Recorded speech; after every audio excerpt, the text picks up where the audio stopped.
Salutare profesor de pick-up! Astăzi v-am zis, v-am făcut un tutorial cum să-l instalați. Acum v-am zis să ne jucăm, dar hai să ne jucăm. Dați aici, adică la butonul ăsta, dacă vreți, și dați pe el. După aia spre asta toate, după aia nu schimbați nimic de la asta la asta. R-ul să dați pe N. Așa, după aia va apare în engleză și dați play, dați măsură. Puneți scrie landing și o să așteptăm.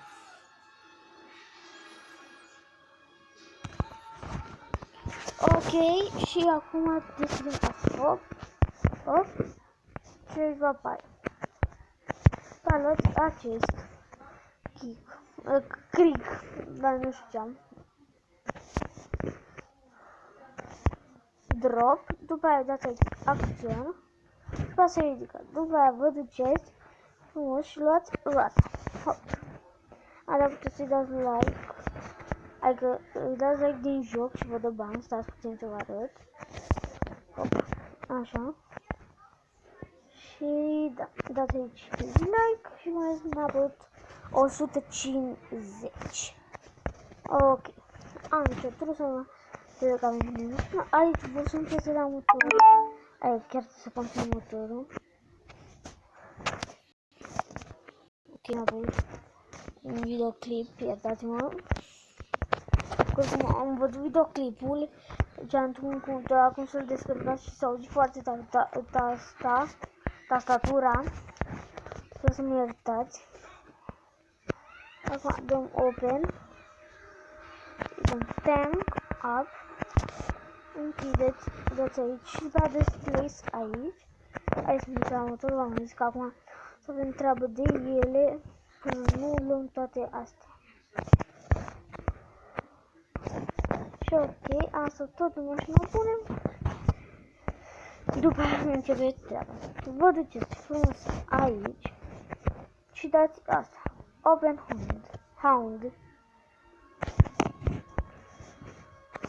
Dați open și se deschide capota. După aia aici aveți dați ule. Doamne. După aia luați ăsta un pump și puneți. Uitați, pumpul merge aici, ca adică se vede așa cu alb. După aia am luat bujia, din păcate. Bujia o puneți aici. Ok, după am pus și bujia. Bateria o punem și aici. După aia luăm starter, care vine fix aici. După aia luați filtrul. Dați puțin, dau și o sunetă mai tare, pentru că acum e cu astea, nu mai cu muzică. Uleiul îl puneți în ăsta. Puneți înapoi, după aia dați open și ultima. Cred că asta e bujia. Aici. Ok. După aia luați asta și o puneți asta. Aici. Hop. Sau puteți să dați așa, uitați. Sau puțin să luăm așa pe tic. Sau doar puneți așa, drop, unde vă scrie drop. Sau în cazul meu dați pe X și hai să faci. Închidem. Da. Punem și ușile de la garaj. Frumos. Este închis. Ok, după aia dați aici pe set. Ok, iertați-mă să zice bateria, ăla nu contează. Dați aici la cheie, engine, apăniți, după aia dați put down, orice să fie ăla, dați 0. După aia dați design, după aia dați aici, accelerație, adică accelerație. După aia, mergeți.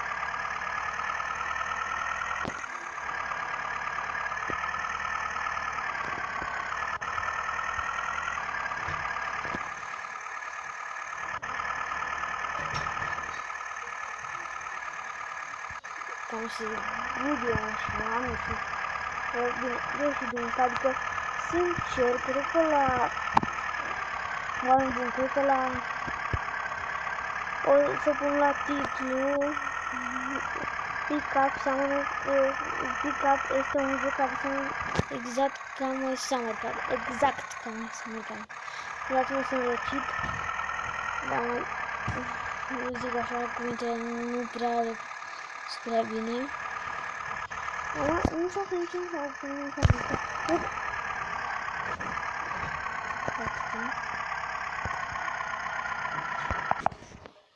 Ok, m-am întors, doar m-am chemat mea puțin, hai să punem că să m-am puțin că asta să putem. Spun că consumă benzină. Bun, până că să vă fiecare magazin în parte. Și ăștia dintre care țin ca My Summer Car. Ai dintre ca My Summer Car. Deci, Rafael, că intrăm în tine, că intrăm spre calculatorul.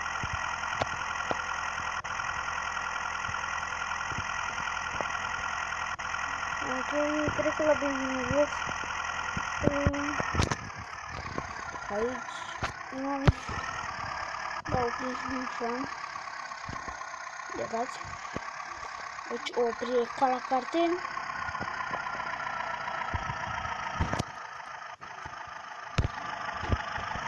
Hop. Așa. Și frână. Dăm pe R. Bine, nu e neapărat să dăm pe R, dar am dat și eu. Dar bun, și cam ăsta a fost și pick-up-ul. Dacă nu vreți episoade cu pick-up, nu uitați să apăsați butonașul de like. Știu că videoclipul ăsta n-a fost prea lung, dar stați puțin. O să dăm aici la pauză. La mai meniu, de repede dăm și noi sonorul închis. Dăm aici play și pauză. Stați puțin, așa, gata. Și da, ca să stăm și noi acasă aici. Bun sfârșitul cu tot cu casa. Și dacă v-a plăcut episodul, nu uitați să apăsați butonul de like. Vedeți aici și așa, e făcută în 1965, în 1965. Aici mai multe despre ea. Ok, dacă v-a plăcut episodul, nu uitați să apăsați butonul de like. Nu puteți să deci, cum am zis, dacă v-a plăcut episodul de astăzi, nu uitați să apăsați butonul de like, să vă abonați. Eu am fost Adel și data viitoare. Pa!